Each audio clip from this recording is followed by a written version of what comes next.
Well, our family had another reminder of how temporary life is this last week.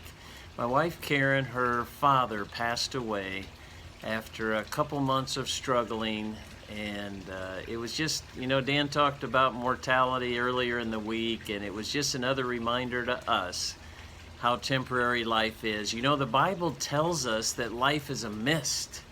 It describes it as a fast runner or a breath and a wisp of smoke and a shadow, how quickly that passes when you think about each of those things.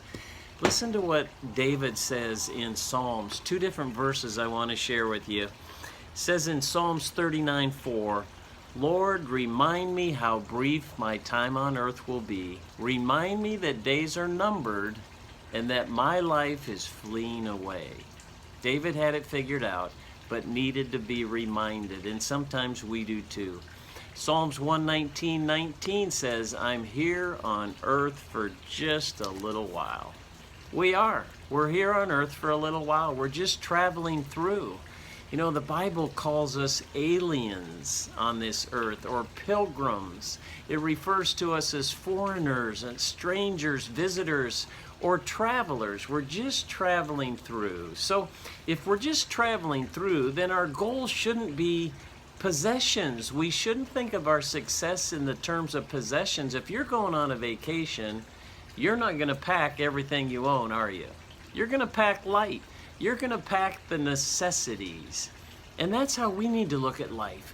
We need to pack the necessities. We need to be content with what we need to get through this journey. And if God blesses us with more, then that's great.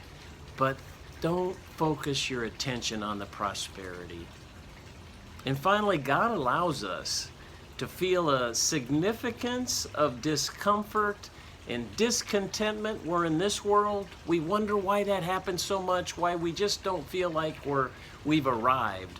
God doesn't want us to feel like we've arrived. He doesn't want us to settle in because there's a better place for us.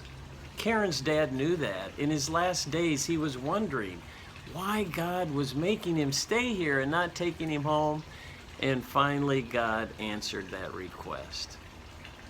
So let's think of life from an eternal perspective today, not a temporary one.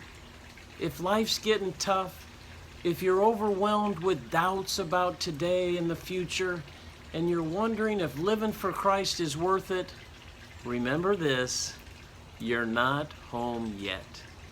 There's a better place waiting for all of us. God bless. Thanks for joining me for that morning cup of inspiration, and we'll see you next time.